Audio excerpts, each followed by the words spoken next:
and he was ready, and today he showed his good qualities. What did you feel that Ballard brought to the team? What you expected, I guess, Marco? Yeah, I mean, he's there's no nonsense, is there? You know what he's going to do. He won a lot of aerial battles. He just puts his body on the line and blocks people, and but he's a little bit boisterous and it's nice to have a player like that in your team when things are getting a little bit heated or a bit tight in the box. So yeah, he did well, but I do think it's really harsh on Mepham because I think he's been fantastic as well. So, but just that little bit more. I think Ballard's just got broader shoulders. He looks like sometimes when players have been out injured for a while, they come back a little. They look a bit different. They've been in the gym maybe a bit too much at times. And he did look bulky last night, but it's sort of what you need if you're playing against someone like Morrison. Yes, and the Watford game, Barnsley, when Sunderland went ahead, I think people thought they would push on there. Obviously, it didn't happen. But last night, well, I think they took control last night. And I asked Reggie Slibreese if he was pleased with that, because, as I say, against Watford, it just slipped away from them. Yes, we had to be very consistent because when to create chances against this block. It's not often from a long set attack. Sometimes it happens, and probably it's really positive for the fans, and we can enjoy this kind of situation. But more often it's about transition, and so the counter-pressing was very important. To put high pressure against their build-up was really important as well. And it's more about these transitions, and I think this one was a good example. Let's talk a little bit more about Enzo as well, Barnsley.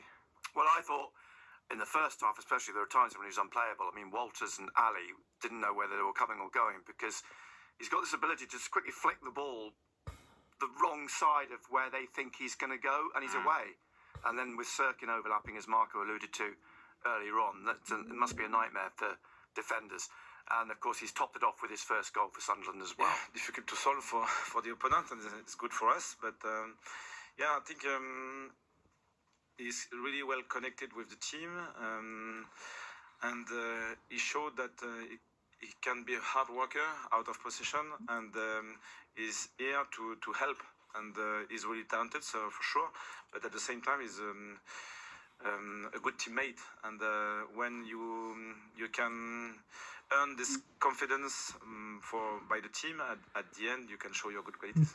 Ollie, I'm not sure how much you saw of Enzo Lefebvre at all when he was playing in the French league. Obviously, things didn't quite work out for him at Roma after his big move there, as he would have liked. But he's doing well at Sunderland, isn't he? Yeah, I think Roma was a bit of a setback for him. But coming to Sunderland, you can see himself a bit. He's doing a mini revolution.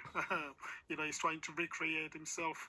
And France growing up, I think it was okay. It was okay, but he shows a bit more determination since he's arrived at Sunderland. Yeah. So how highly rated is he in France? It was a good prospect. And since we saw him going, we haven't really followed him as much over the last couple of months. But he's going to get more exposure definitely over the next couple of games and yeah.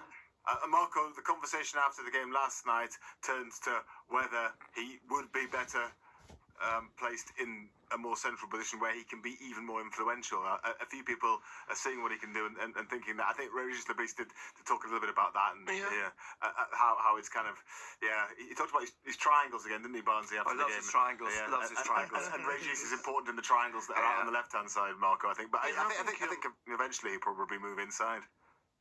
I think if you can play in that central area, you're obviously your more of your work is focused on the goal rather than going around the outside or trying to get into the box to create something. I think straight away you're within passing distance of a 1 second of a through ball really, and I think we've seen that Isidore likes to do that running off the shoulder of a centre back, and I think that could work well. I mean, Chris Rigg, I think, is just starting to look a little bit.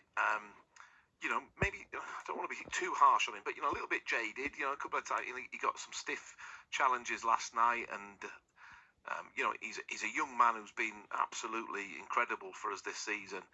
But I think there's definitely an opportunity just to maybe tweak it a little bit and bring, especially with the likes of Mundell and getting nearer fitness. So good options to have. I still think all the players, are gonna play a huge part in the next few weeks if we want to have a successful season.